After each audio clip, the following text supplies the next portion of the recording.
I need to talk to you about one of the most important reasons that I'm running for governor. When I got into the legislature in 2019, I had a goal to uphold the high standards of public office. But a lot has happened since then. As an example, during COVID, no bid contracts were given to companies that were friends of government leaders at the time.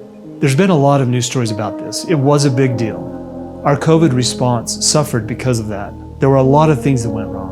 The most tragic consequence was that people lost faith in our government institutions. Government officials chose to exploit this moment and to enrich their friends, and that's a huge problem for me. You know, it happens all the time in government, but it shouldn't be happening in Utah. And more importantly, these decisions were hurting people. They were destroying people's lives, destroying people's businesses, affecting our communities in a really negative way. In this case, we really fell short as a government and we let the people down. And we can't expect that the same people that created that corrupt system are going to now turn around and fix it.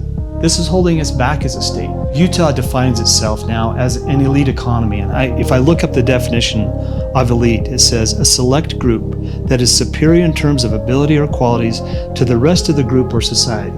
That is not the kind of economy that we're looking for in Utah. We want an economy that allows businesses to participate based on their merit, based on their ability to do the job, not on their connections to government officials. Of all the reasons that I'm really offended by all this is because I believe that the goodwill and the good intentions of the people in Utah was taken advantage of, and it was done intentionally. They just assumed we would overlook it. And the reason you know this is because they're not even trying to hide it. A good question to ask if you go and look at my opponent's campaign disclosures is who's benefiting and how. Some people might call it quid pro quo, or quo pro quid, or pay to play, or pay because you played, or maybe just simply being played. But it's just a bad way for Utah to run its government. In 2020, COVID changed our lives. We were looking for answers. We were scared. We hoped the government would give us some help. We trusted our government to protect us, and that government betrayed us. Unfortunately, many sought to profit from the pandemic.